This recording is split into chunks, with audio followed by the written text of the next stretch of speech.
Okay,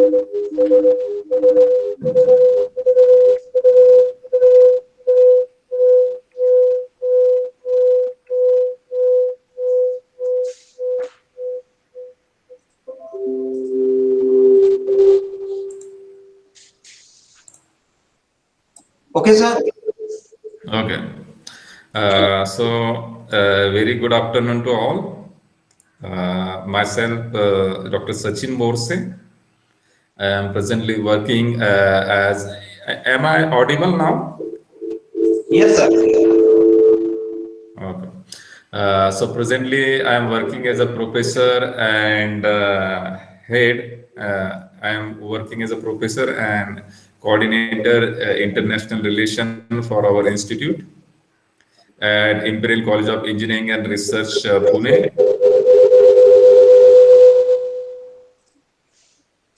Prior to this, I was associated with Saudi Arabia in government university, and then I was also visiting faculty to the Dr. Baba Saheb Ambedkar Technological University, that is our state's technical university, and then military college. And I was okay, Professor Bhaumek, you can switch. Yeah, okay. So I was also associated with the KSB pumps in the R&D as a hydraulic design engineer, and I did many pump analysis there, and I learned CFX and other softwares in the this KSB pumps only. Okay, so let's move to the further next slide. Move to the next slide. Yeah. So this is the content of my talk. You can move further. Next slide. Next slide. Okay. So as a teacher, whenever we go for topic, we first define the each term. So now we know that pump is a turbo machine. So let us see what is turbo machine is. So turbo machine is either head generating, means pressure generating, or it is a power generating machine which employs a dynamic action of a rotating element, maybe impeller or runner in case of the turbine. Okay. So because of this rotor action, there are changes which occur in the fluid. Okay, so that is the turbo machine. It can either generate pressure, that is the head, or it can generate the power. Okay, so that is the turbo machine. We can move to the next slide. Please understand, if you see the centrifugal pump, which is a type of turbo machine which generates the head. Okay, the centrifugal pump is what? It is a type of turbo machine which generates the head. Okay, so basically, centrifugal pump is used for moving the fluid from one place to another place. Okay, so if you see the energy scenario, 20% of our world's electrical energy is used for pumping. Please understand. The 20% of world's energy is used only for pumping. So it is very, we can say, the point, or we can say the location where we can improve the efficiency and can save the lot of energy. So if you see the pumps, there are basically two types of rotary pump. One is diffuser pump. Centrifugal pumps are of two types: diffuser pump and volute pump. In the diffuser pump, what happens? There is a vane diffuser at the exit of impeller. So there is a diffuser. What is the function of diffuser? To change the velocity into the pressure. Okay, so there is a vane diffuser at the exit of impeller, that is called as diffuser pump. Okay, so in case of diffuser pump, so radial thrust or radial force is balanced. Okay, so we need not to worry about the radial force. Okay, but when we go for another type of pump called as volute pump, so there is a volute at the exit of the impeller. You can see in the next slide. Okay, so you can see this is a volute pump. This is, you can see the impeller, and at the exit of impeller you can see this volute. The cross section area goes on increasing for the volute. So why it increases? Because it receives the radial flow, and to maintain the same velocity, its area should increase. Okay, so its function is what? Similar to diffuser. Its function is what? To convert the velocity head into the pressure head. You can see here. Because of this, what happened here?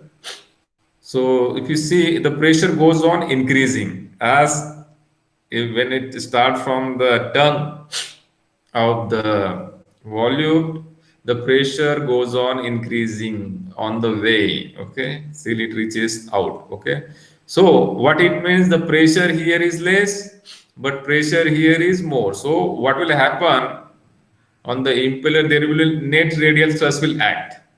Okay, there will be net radial thrust will be acting. Okay, so it will along this direction. Okay, towards we can see that it is shown by the red arrow. So there will be net radial thrust that will act. So we know that because of this radial thrust, it will create the problem for the bearing. If there is a net radial thrust, what will happen? There will be less bearing life. But we see in the diffuser pump, there is a no radial thrust, or it is very, very less. But in the volute pump, there is a radial thrust, and that will affect the life of bearing. So we can move to the next slide. So you can see here the diffuser pump. You can see inside there is a impeller, and after that there are the diffuser. You can see the blades. Okay, the diffuser, what happens? The velocity head is converted into pressure head, and then it goes to the backside of the vane. Okay, so this is called as diffuser pump. So there is no radial thrust in the diffuser pump. You can move further. Okay, now you can see in the impeller, but you see the impeller, you'll find that there is whether it is a volute pump or diffuser pump, you will find here there is a axial thrust acts in the both the cases.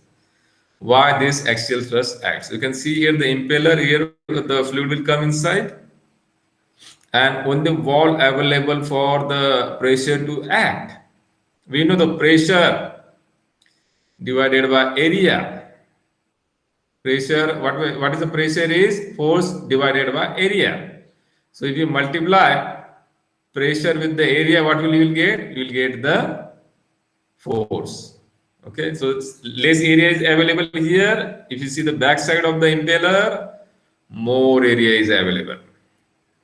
On the back side of the impeller, more area is available. So if you see what happens radially, the pressure goes on increasing. You can see the blue graph showing the pressure. But as the area on the back side of the impeller is more, so there will be more force and there will be net thrust acting. We can see the in real direction. It is showing the direction of axial thrust. It is an axial thrust. Okay. So whether the pump is diffuser pump or whether it is volute pump, both the pumps suffer from the axial thrust, or we can say axial force. Okay, so when we do analysis, our purpose is to find these forces. Okay, now we'll move further. Okay, now we just saw what is the definition of hydraulic machines. Then we went to the centrifugal pump. Okay, now we'll also see the definition of the computational fluid dynamics. So CFD long form is computational fluid dynamics, as it was developed by aeronautical people, but actually the name should be what? Computational fluid dynamics and heat transfer, because as a mechanical engineer, we also deal with the heat transfer. So what is this CFD? CFD is a simulation. CFD is what? Simulation of fluid, okay, where we use modeling, where we use the modeling.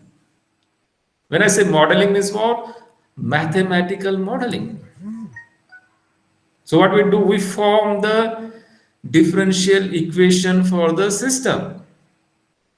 And then what we do, we use the numerical method. So by using the numerical method, we discretize, we solve, okay? So that is called as a CFD. But if you see earlier in old days, people were creating their own programs, codes for CFD. But nowadays there are many softwares are available, so it is not required for everyone to go for the coding.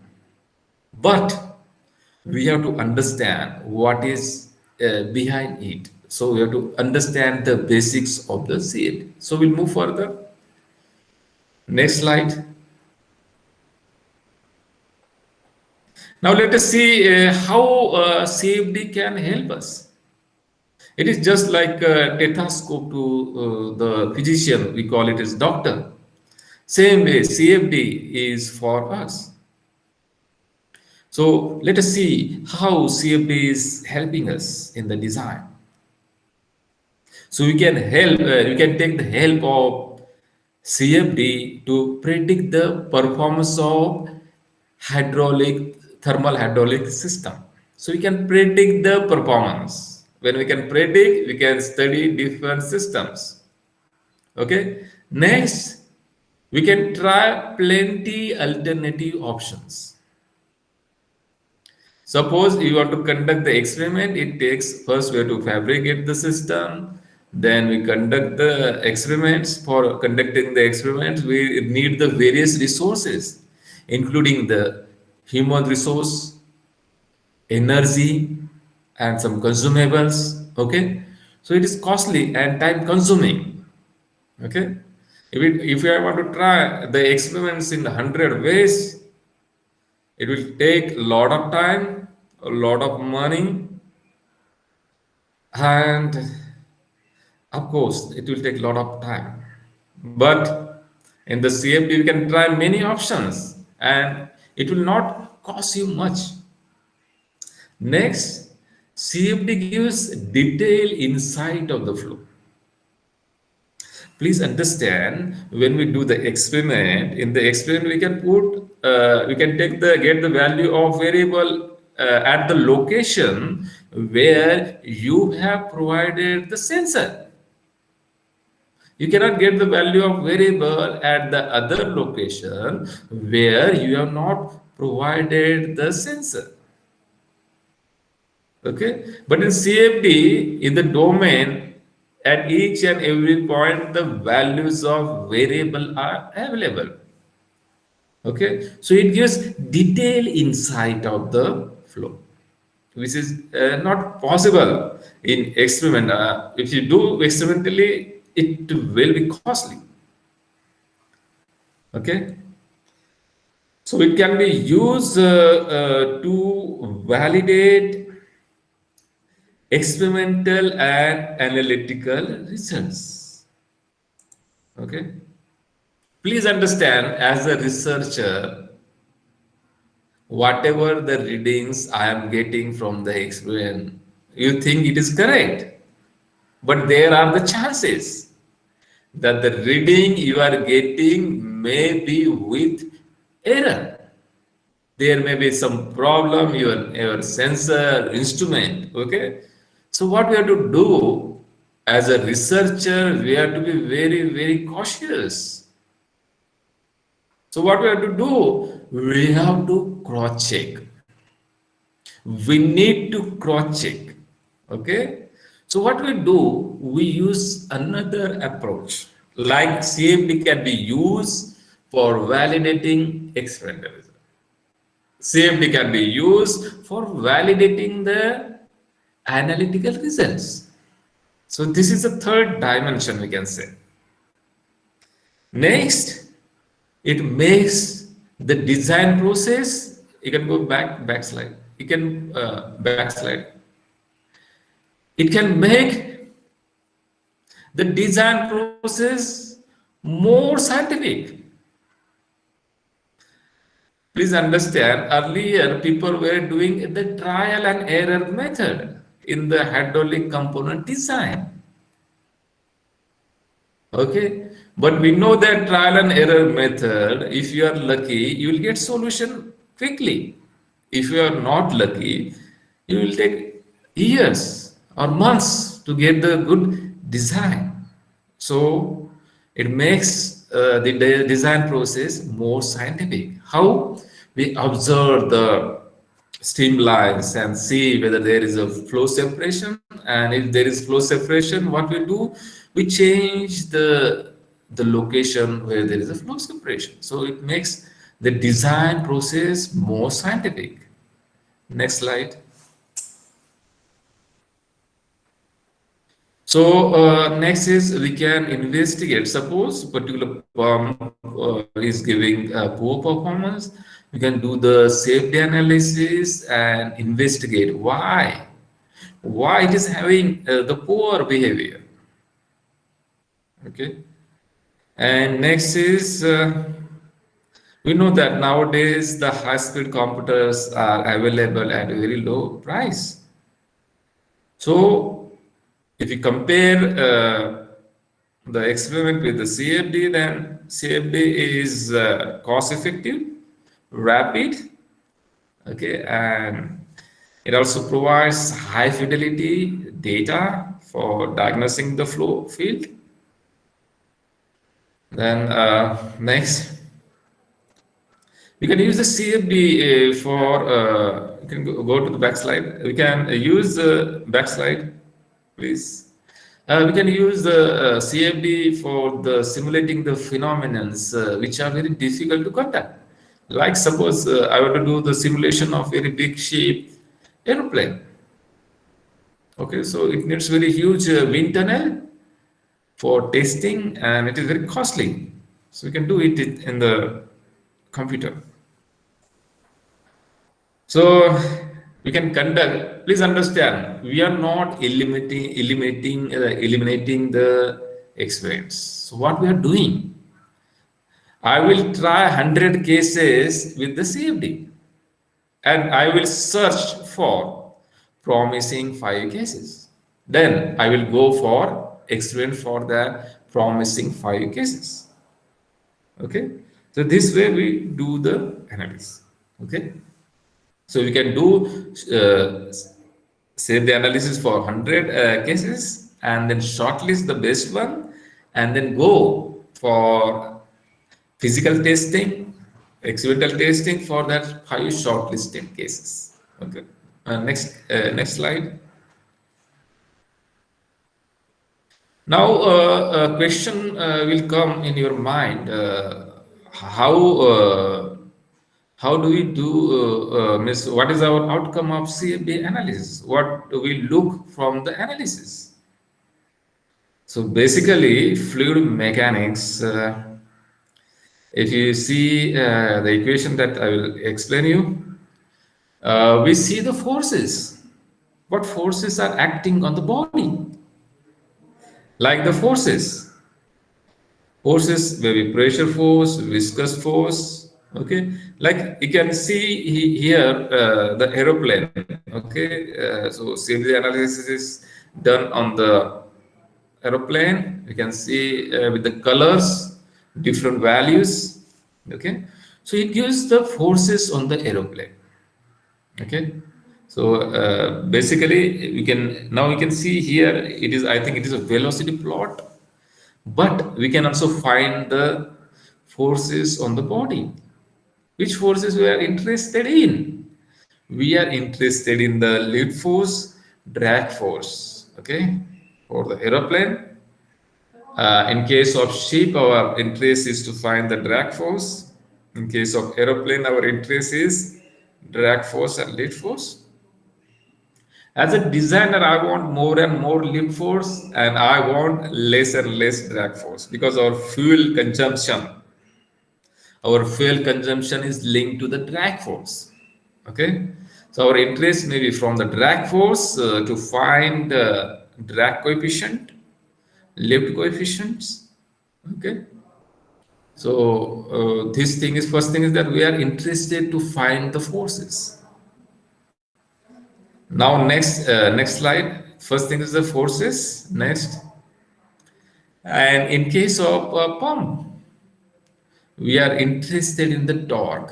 Like when you do the safety analysis of impeller, how much torque it experiences. We know that torque into the omega, angular velocity is what? Power. Once I find how much is the torque experienced by the impeller, I can find the power needed to operate the impeller. Okay. Then next comes after forces, we are interested in the velocity field. So take the case of a racing car. Like I will plot the streamlines, okay, and from the streamline, my interest will be to see the gaps. We know the streamlines are the lines where the flow is not crossing. Okay, when the fuel flow is very much disturbed, what will happen? The software will not plot the streamline. Means that particular location where there is absence of streamline, there is something wrong. Flow separation is an adverse phenomenon. Recirculation is an adverse phenomenon for the hydraulic system. So what we do, we map the streamline. Like suppose this is a gap, there is no streamline, then what I will do, I will match particular body to the streamline. Okay, I will match the body to the streamline. That's why the body obtained is called as what? Streamline body. And when there is a streamline body, it will have the less drag that we want. Okay, so we observe the flow field. Similarly, we also observe in the impeller or diffuser. Okay, so if there is any flow separation, what will happen? It will not plot streamlines in particular area. So in my next design iteration, I will try to modify the design. I will try to avoid the flow separation. Next. Okay, we saw forces, then we saw the flow field, and third one, that is the temperature distribution. Okay, I have shown here one blade from the gas turbine. Gas turbine is a continuous combustion engine. Gas turbine is for continuous combustion engine, and very hot gas comes and strikes this gas turbine blade. So the temperature can be such a high locally, it can melt or deform the gas turbine blade. So what we need to do? The blades are made hollow inside. You can see in the diagram, blades are made hollow inside. From the bottom of this gas turbine blade, cold air from compressor goes and cools the blade as the air moves from bottom to the top. Okay, but as a designer, I have to design this blade properly. I have to design this blade properly so that the temperature distribution is uniform.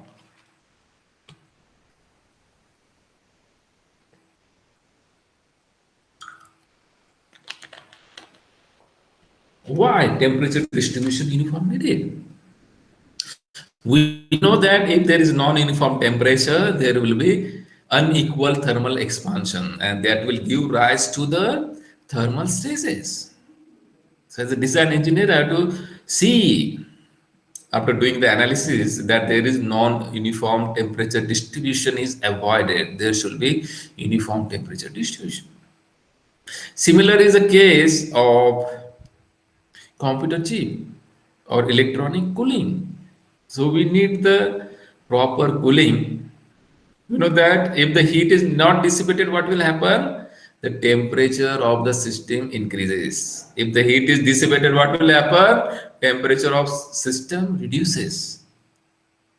So we have to design the system such a way that it will dissipate the heat in a such way that its temperature is acceptable. So we have to do this analysis. Now, what is the ultimate aim of the CFD analysis? What we have to do in the CFD analysis is to predict the behavior of the system. And why we want to predict the behavior? We want to design the system which will be more efficient and we can survive, our product can survive in the market. Okay, that is our purpose. Next slide. Now let us see which equations are solved in the CFD. So basically we solve continuity equation, which is conservation of mass. We know that conservation of mass can neither be created nor destroyed. Okay, so if I write the equation, algebraic summation of rate of mass flow rate in is equals to algebraic summation of rate of mass flow rate, okay, out. Okay, so there is no accumulation. In steady state there will be no accumulation of the mass, but in unsteady there may be accumulation of the mass. Okay, so conservation of mass is valid for all the cases except the nuclear reaction, where as per Einstein's E is equals to mc square, mass is converted into the energy. Other cases it is valid. Now let us move to the conservation of momentum, or its momentum equation. So momentum equation is derived from Newton's second law. We know what is Newton's law. Can anyone tell me what is the Newton's first law? I will ask that to the audience. What is the Newton's first law?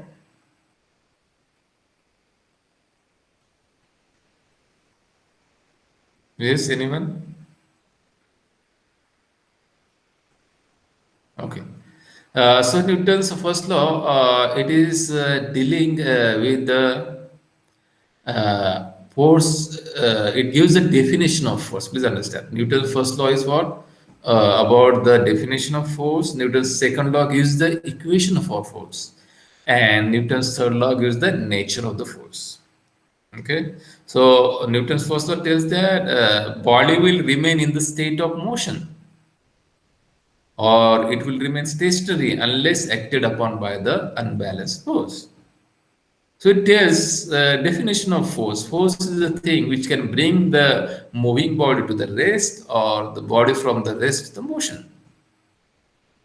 Now let us move to the Newton's second law. It gives the equation for the force.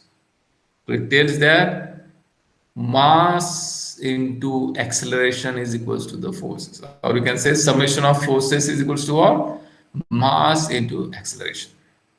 Okay, so Newton's third law, it is about the nature of the forces. It tells that for every action there is equal and opposite reaction. What is the meaning of this? When I hit my hand on the table, I apply the force of the table. On the same time, force also applies the force on my hand. So where we do use this? We use this in the case of turbo machines. We do the analysis of the jet.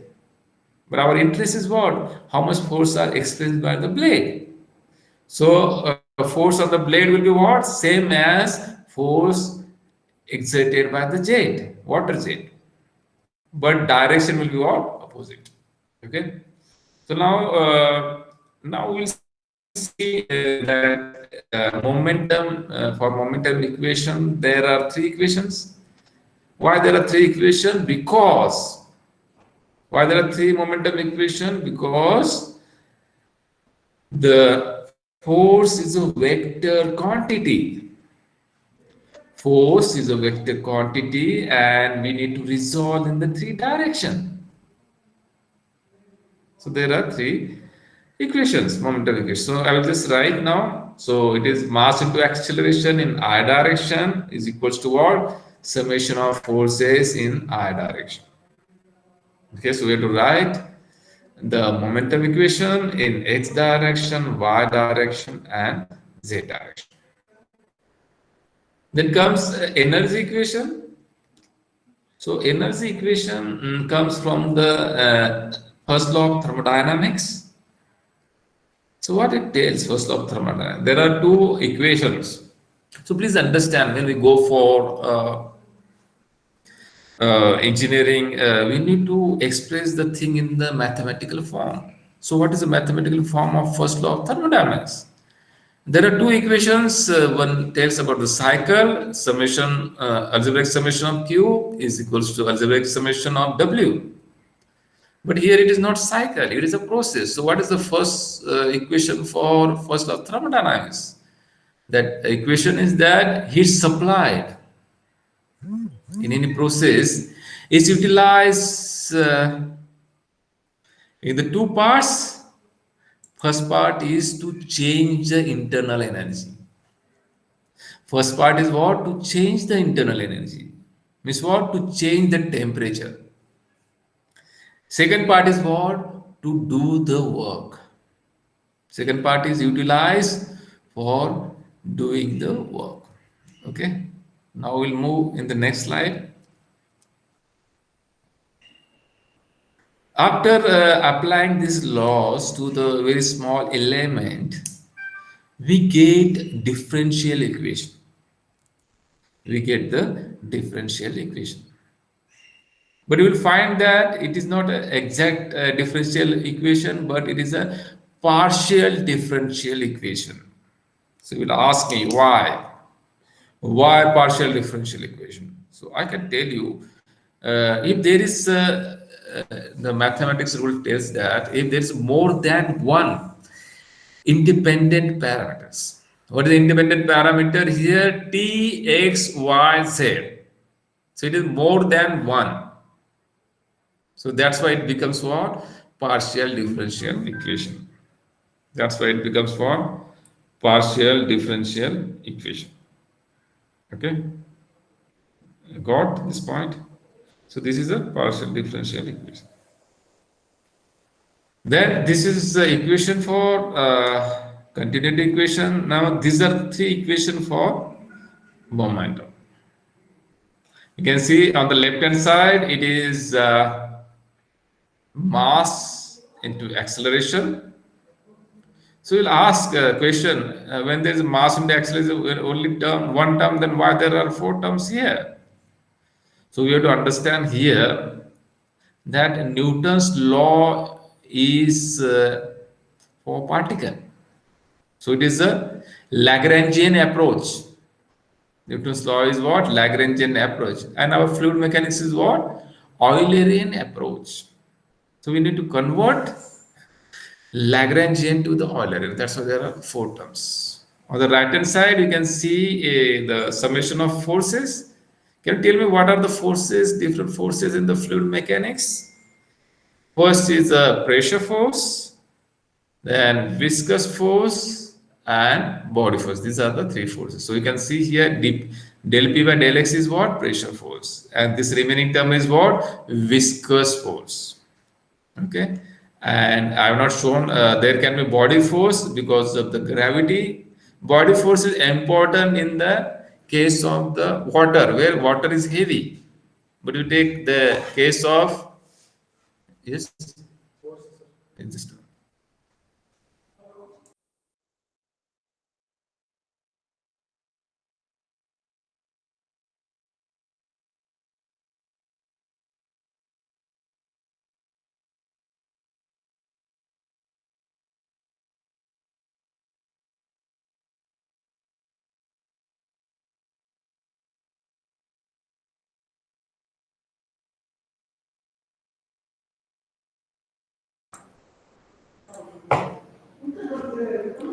so.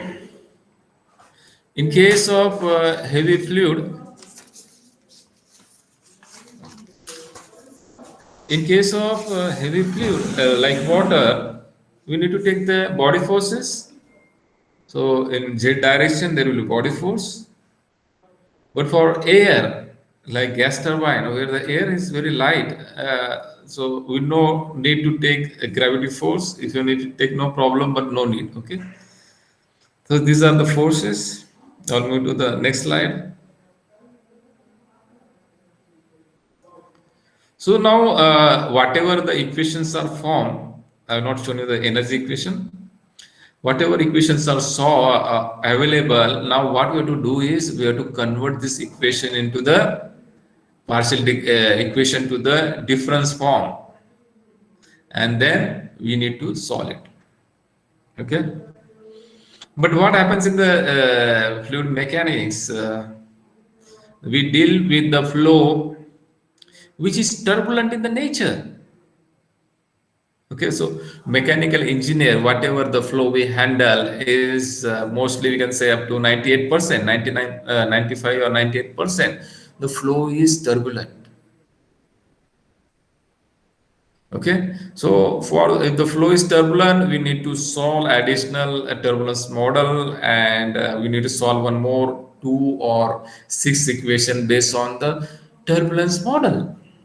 So mostly we use the 2 equation model like K epsilon model or K omega model. Okay. So we need to additionally solve this turbulence equation. Next slide.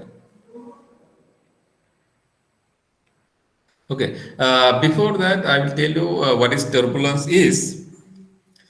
Turbulence is a thing where the every property fluctuates, changes with the time. That change is such a abrupt, we cannot sense with the normal instrument, but we need the special instrument like hot wire anemometer to sense this. Okay. Okay, now let us move to the development of hydraulic components. So how we do this? First we go for calculation of main dimensions, like I may decide the diameter, or I may decide the blade angles for efficiency and given slip factor and efficiency. Then make some initial design. Then I will simulate the flow. Okay, once I simulate, I will select some promising cases, and then I will at the end I will go for testing, experimental testing. Okay, so these are the steps in the hydraulic development of the component. Now I'll move to the next step. Next slide. So you may ask me the question, what types of the calculations are generally performed related to the centrifugal pump. So first calculation may be related to our aim to minimize losses to make component more efficient. Then our interest may be to find best efficiency point. Please understand, when pump is operated, it is not always operated at base efficiency point. Based on the requirement, like flow, your flow requirement changes. So it may not work at the base efficiency point. So base efficiency is the point where we get highest efficiency. Okay, base efficiency. Then our interest may be to find at different flows. That is a part load characteristics. Okay, at different flow, what is the behavior of the pump? Next, maybe to obtain particular output outlet profile from the pump. Then, as I told, we need to worry about axial and radial thrust. We need to calculate. Why we need to calculate this thrust or forces? To select the bearing. We will select the bearing based on the axial and radial thrust. You might have learned while designing the bearing in the machine design. So we need some two forces for selecting the bearing. First is radial and axial. Then our interest may be the cavitation. What is the cavitation is? If the local pressure goes below the saturation pressure at the given temperature, what happens? There is a formation of vapor. And when this vapor goes in the region where the pressure is high, what happens? There will be sudden collapse and fluid comes in all direction, creating very instantaneous high force. So this gives a pitting type of damage to the surface. And of course, it affects the hydraulic performance. Okay, so cavitation can be also predicted in the CFD. Also, we can predict the performance of pump as a turbine. So we know that in a reverse mode, we can run the pump as a turbine and see the performance because pump are readily available. Instead of designing the new one, we can use the same pump. We'll move to the next slide. Now, just now we have seen governing equations, and we know that momentum equation is for the force. Mass into acceleration is equals to what? Summation of forces. Now, what happens when the system rotates? We know that when the system rotates, you might have gone to the merry-go-round. So, what happens? We experience centrifugal force. We feel or we experience the centrifugal force. But along with the centrifugal force, there is one more force. When the in the radial direction while rotating, the fluid is moving. In the radial direction, if the fluid is moving while rotating, what happens? It also experiences one force called as Coriolis force. It experiences the Coriolis force. So we need to add some force in the momentum equation when we deal the rotating system. So that term we call it as a source term. Okay, but the programmer may know this. So we need to modify. We need to add some force. Which force? This is a force because of Coriolis force and centrifugal force. So Coriolis force is twice mass into omega into velocity. And if you see the centrifugal force, it is a mass. So here this source term is calculated per unit volume. So here it is only mass is what? Volume into the density. Okay. So centrifugal is minus omega into r, where omega is what? Angular velocity of the rotating system. It is the angular velocity of the rotating system. Okay, so when we do this, we see the thing, everything from the rotating frame. Okay, now our interest maybe to calculate, please go back. Our interest maybe to find, please back,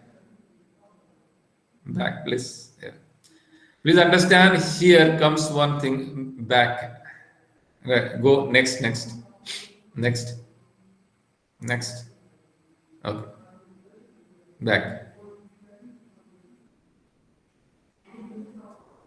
back. Back slide. Okay. Please understand, here comes one confusing thing. Okay.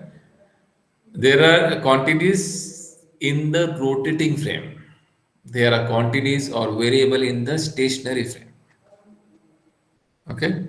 When I'm interested to find pressure develop in the pump or impeller, so I have to see in the stationary frame what is the change in the total pressure. When I'm interested to find how much pressure is built by the pump, I have to see in the stationary frame.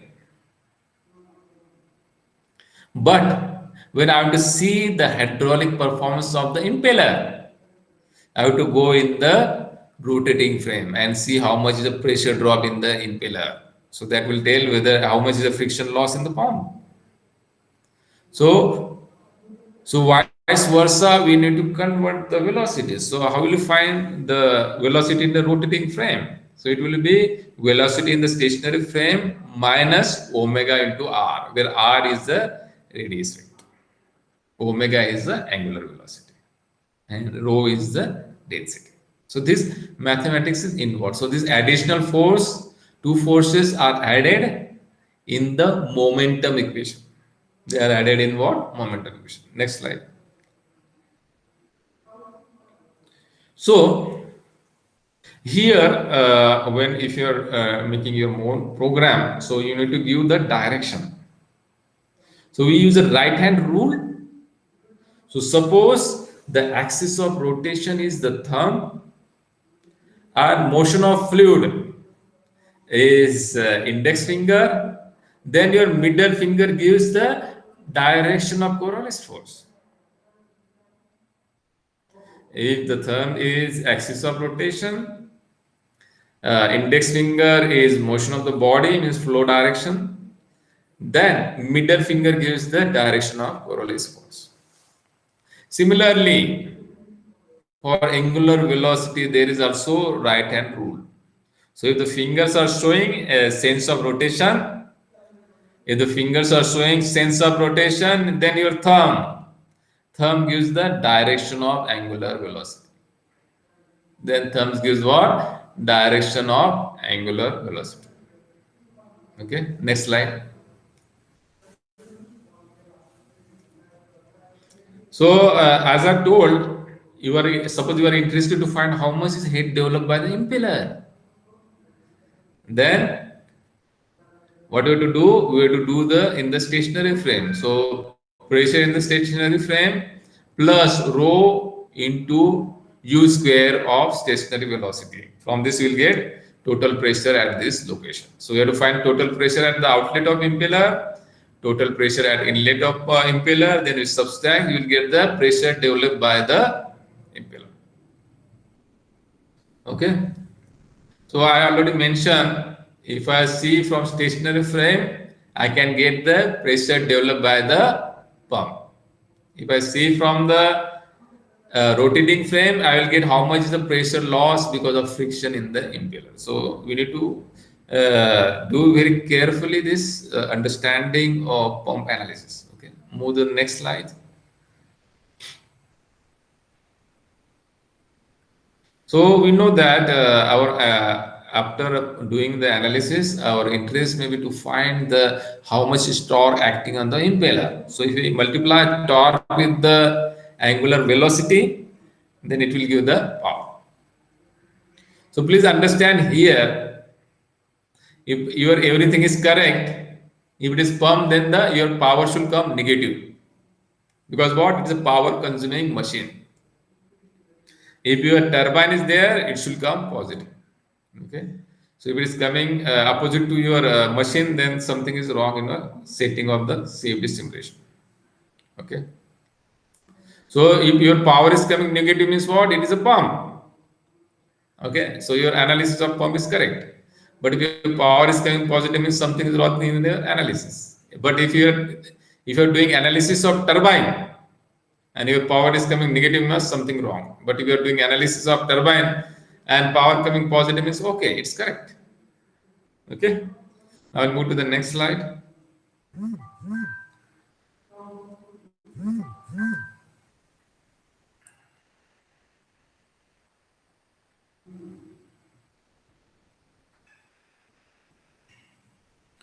Now, as an engineer, no one wants to work more. So we want to optimize the resources. So there are the thing like periodicity, symmetry, where we can reduce the number of elements which are used in the domain, and we can make the calculation faster. Okay. So there are the concept called as periodicity. So sometimes the flow pattern as well as geometry is periodic in the nature. Okay. So we can take the help of periodicity and we can save the computational effort. Next slide. So let us see periodicity. You can see here the same pattern is repeated, flow pattern as well as geometry pattern. So instead of doing whole domain, I will say the red line as a periodic phase, translation periodic phase, and I will consider only inside domain. Okay, so it will save by computational effort. Similarly, this is called as translational periodicity. You can see on the right hand side that is the rotational periodicity. You can see here this quarter domain is repeated. Okay, so instead of doing whole domain, I will say this red as a rotational periodicity, and I will do only this quarter of this total as a domain and do the simulation. Then I can save the time required for simulation. Next slide. Okay, so in the pump we can do the translation periodicity. Next slide. Next slide. Okay, you can see like there is a multi-stage pump. Instead of doing a whole multi-stage pump, I can do the one stage. And this is just like what? Periodicity, translation periodicity. Okay. So you can save the time required for simulation and effort required for simulation. Next. So translation periodicity is used. Next. I'll see whether rotational periodicity is used. Yes, I will say yes. Now you can see here impeller having the 4 blades, but if we say if I put some symmetric red line, okay, then I can see instead of doing whole impeller, I can just choose to make between these 2 red lines domain like this, and I'd say this red line has what? Rotational periodicity. So it will require less resources for calculation and of course less time for the calculation and simulation. Next slide. So this is the rotational periodicity is used. I've shown the same thing here. Okay. Okay. So next slide. Now symmetry. So mostly the symmetry is not useful in the pump case. But I will show like here the flow pattern as well as domain is symmetric in the nature. So instead of doing this total T, I will do only, I will cut it along the red line and I will do only a right hand side portion and I will say red line as what? Symmetry. So we can reduce the computational effort. Next. Now let us see what type of simulation we can do. You can do the steady simulation, which is mostly used because it is fast. And then we can go for unsteady simulation. It is a time consuming and requiring a lot of efforts. Next.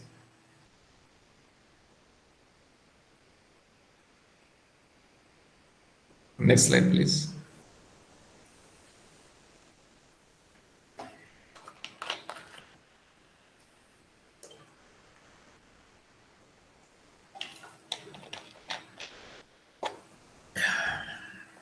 So when we do the simulation, what we do? We divide the domain into small elements.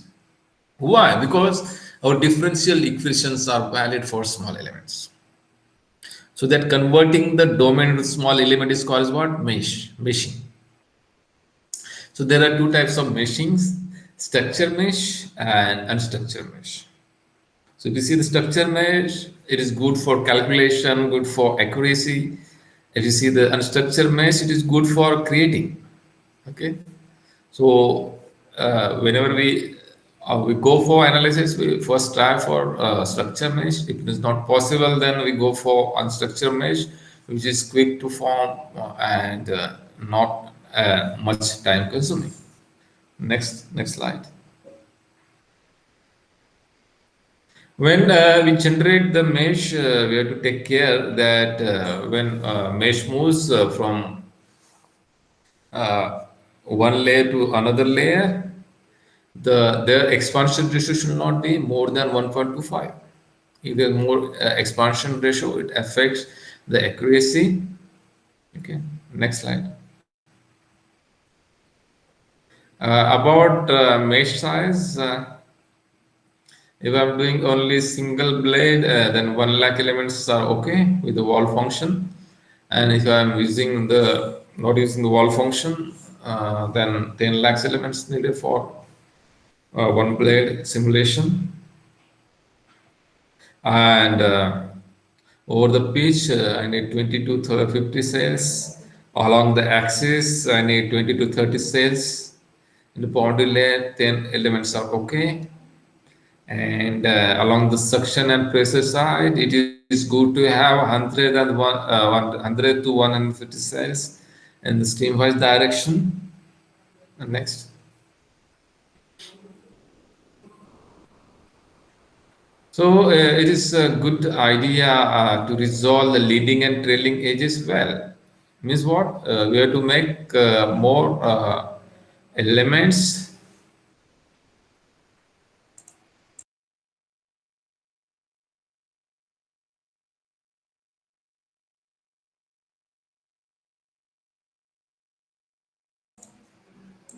Okay. There's a problem if you not resolve leading and trailing edges. So around the leading edge, use at least 10 cells. For blunt leading edge, use more number of cells and use 10 to 30 cells in the trailing edge. So sometimes what happens, instead of making the fine mesh, we can create the coarse mesh to affect and to reduce the effect of the convergence. Okay. So now we move to the next slide. So there are two approaches.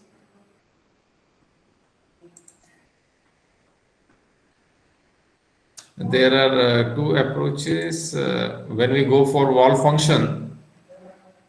Y plus can be between the range 30 to 100, and for resolve case like SST model, we need a very small Y plus, means very small element around 1 for the accuracy. Next slide. Now we'll see the turbulence model.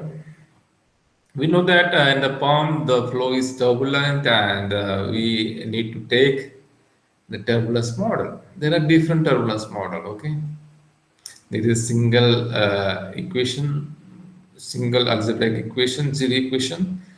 Then there is a one equation model, Spalart-Allmaras model, which is mostly used by aeronautical people. And then there is a two equation model, that is K-epsilon model. So K-epsilon model is a very widely used model, but somehow because of the flow separation, the recirculation that occurs in the pump, it is not much suitable for the pump. Next slide, please. So all these losses or the phenomenon which are there, you can use the standard K-epsilon model. So we go for the model that is called as SST model. Next slide. We go for next slide, please.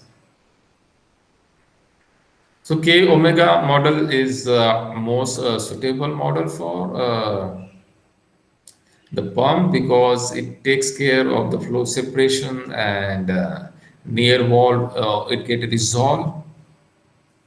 So SST model, that is called as a CSS transfer model, is we can say more superior in predicting the flow separation and adverse pressure gradient. Okay, so mostly we use SST model. Next slide. So when we do the calculations, I will give some guideline. If you do only impeller calculations, then what we do is at the inlet and at the outlet, we do some extension to facilitate the conversions. So what boundary condition we give? At the inlet, we give the flow rate and turbulence intensity. So we say 5%, okay. Then at outlet, we give the zero pressure and domain, we say rotating. Please understand, in the softwares, it will take Coriolis and centrifugal force if we turn on the rotation, okay. And at the blade, we see tail no slip means what? No slip is condition where the velocity becomes zero at the wall. Okay. So impeller flow must be done with the actual flow rate. Okay. Please understand what happens when flow goes through the impeller. It is more than the pump flow. Because what there is some recirculation around the pump. Okay. So we need to take that actual flow. Okay. Next slide. So we can see how to do this. We need to provide some extensions at the inlet and outlet. Next slide.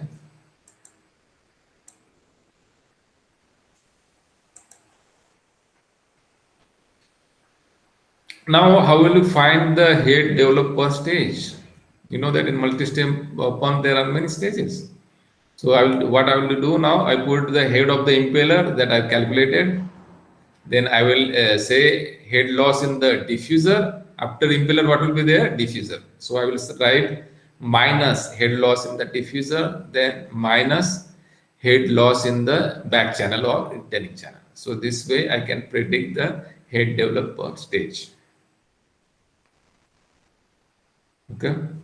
If the compression capability is limited, first impeller calculation can be done and later on velocity profile at the impeller outlet can be given as the input to the diffuser. Please understand, we can do impeller, diffuser, backvent together, or if there is limitation of calculation, we can do only impeller, then give the output of the impeller to the diffuser, then give the output of diffuser to the backvent. Like this we can do in the stages. So we can do the only diffuser, only impeller calculations. Okay. So when we go for diffuser, we need to take the more turbulence intensity. Like impeller, we took a 5% at the inlet, but at the inlet of diffuser, the flow is more turbulent. So we need to put the 10% as a intensity. Next slide.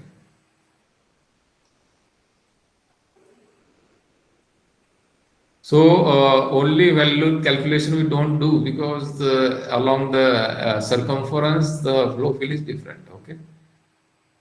So we optimize individual component and then we test together. Okay, so that will help us to develop the product. Next. So we'll see the simulation like we have only done now impeller, but now next is the multiple frames of reference. So what happens in the pump, like impeller is rotating and diffuser, like impeller is rotating, diffuser is stationary. So this is called as, in the language of CAB, it is called as multiple reference system. This is called as what? Multiple reference system.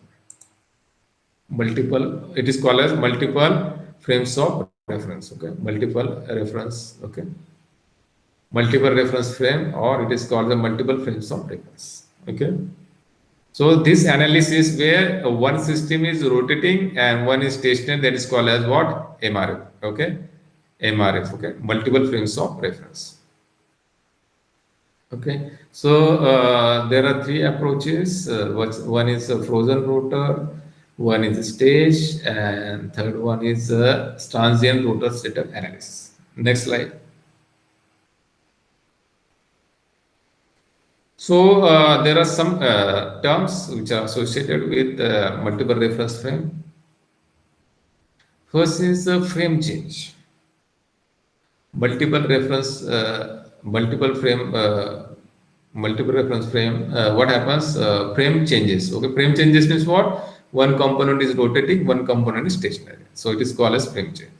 One component is rotating in X RPM, one component is rotating in the Y RPM. So it is also called as frame change. Now let us see what is a pitch change. Pitch change means what happens? Like here, we know that number of blades in the diffuser and number of blades in impeller are different. So when I make the slice for reducing the computational effort, the slice is at the different angle. Okay, this is called as pitch change. Next slide.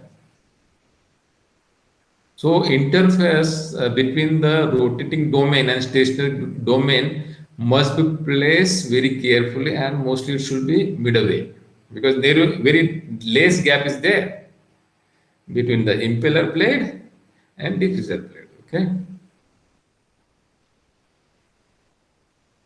So aspect ratio of the element should be between 0.2 to 8, where we have to, you cannot control very precisely the aspect ratio of the elements. Next slide, please. Frozen rotor.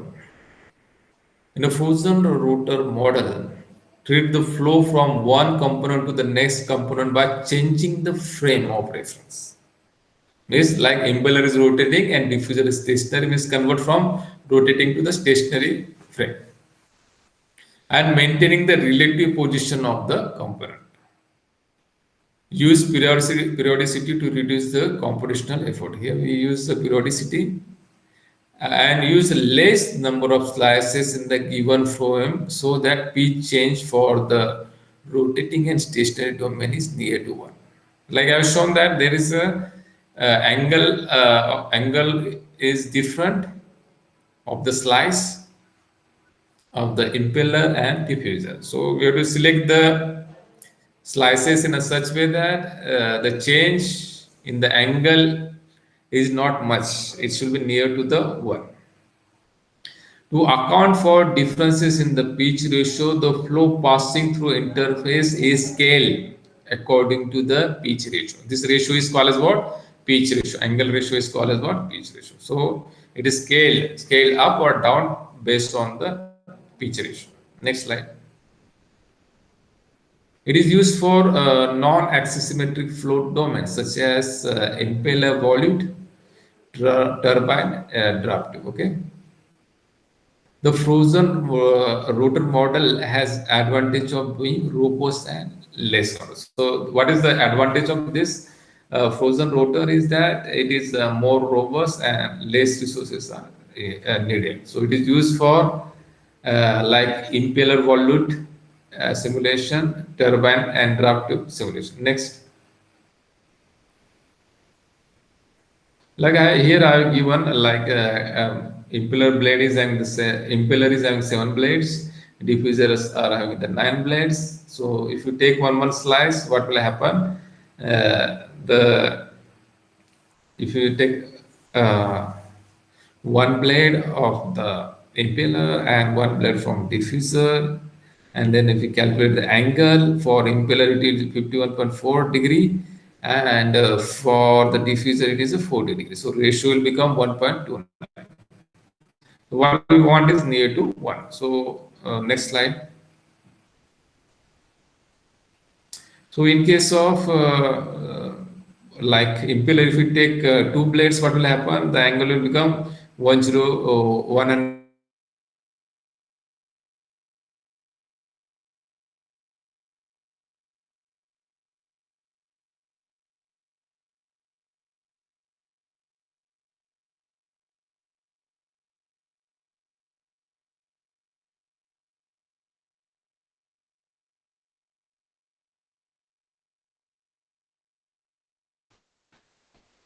Next slide, please.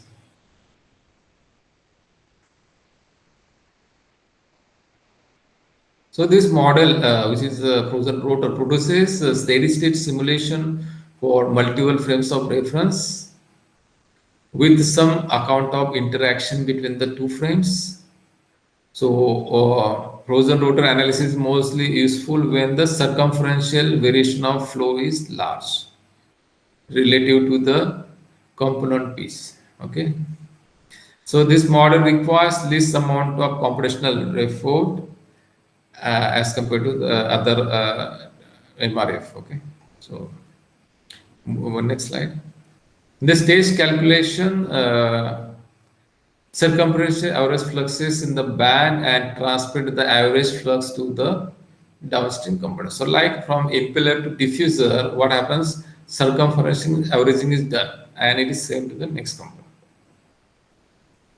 So impeller diffuser we can do with this multiple frames of reference.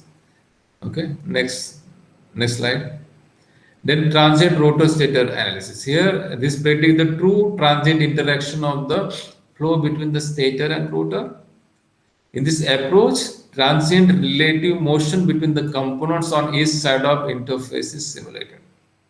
Like we take the case of impeller and volute.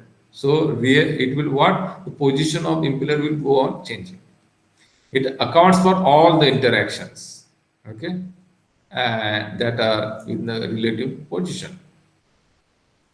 Interface position is updated each time step as the relative position of the grid on each side of the interface changes. So transient rotor stator simulation is, we can say, more realistic, but it requires more resources and time. Next.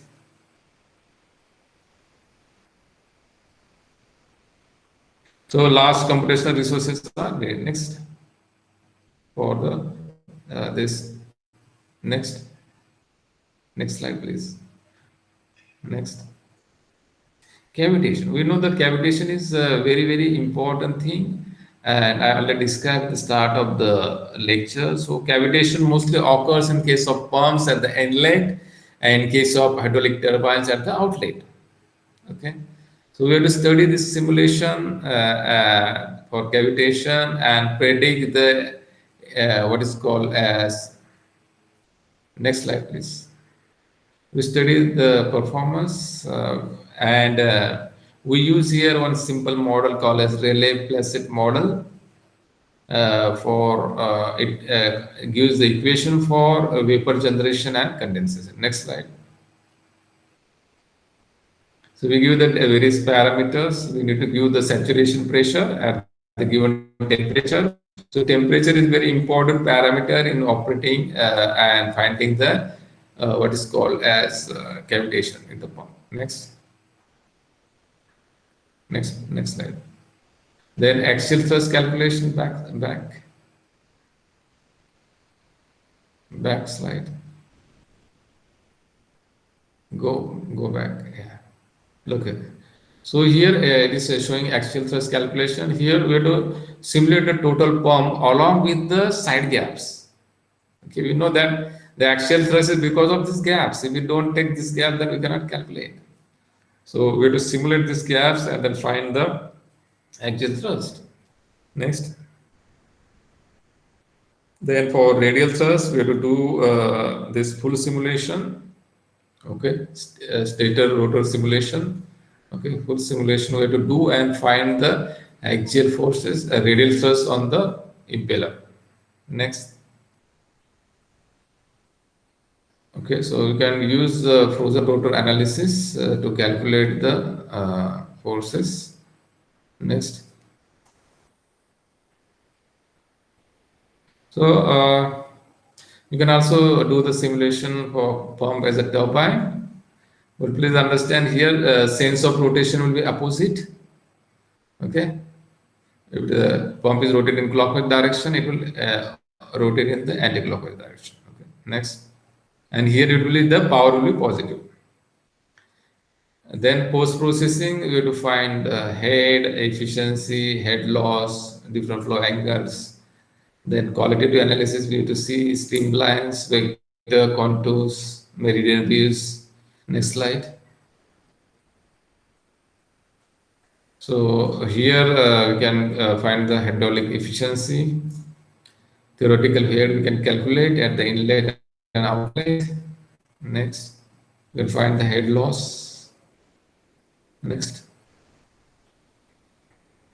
So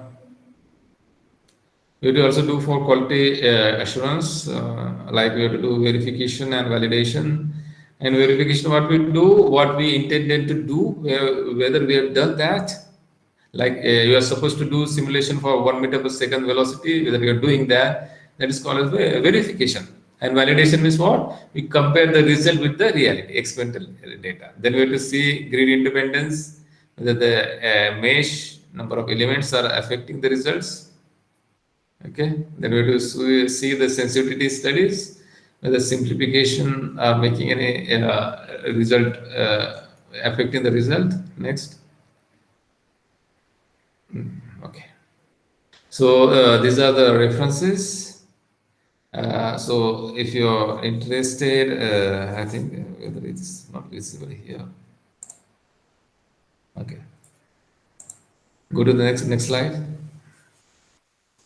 Okay. So if you are interested to design the pump, there is one specific book that mostly people from the pump industry uses by Gulick JF, by Springer. This very good book for the pump. So if you have any question, you can raise the question. I will try my best to answer your queries, suggestions, improvements. Thank you.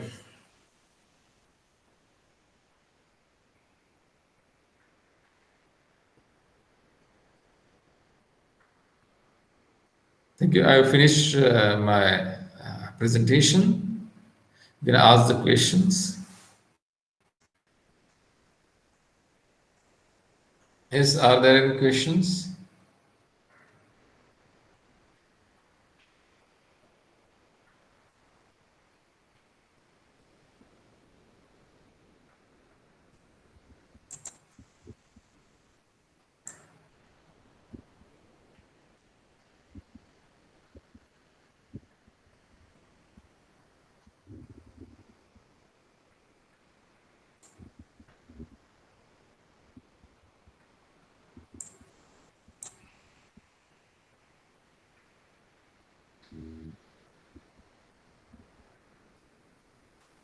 So I will wait for your questions.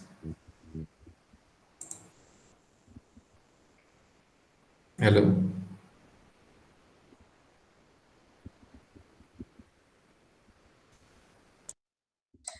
If any participant has any question, then they can ask to the speaker. Any questions from anyone?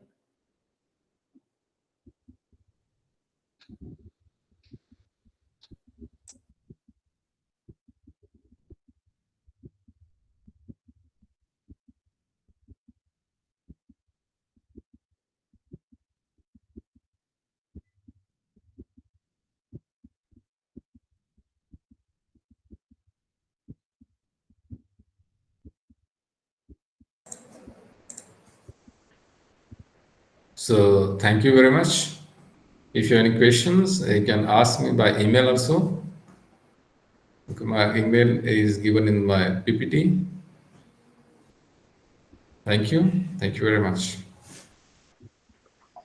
Thank you, sir, for your effective lecture on CFD for centrifugal pumps. I would like to thank you on behalf of Mechanical Engineering Department and ADIT. We look forward to hear from you once again in the coming future for your valuable inputs in the area of CFD. Okay, thank you, Professor Seth, for inviting me and giving me this opportunity to share my knowledge with the participant. Thank you. Thank you, sir.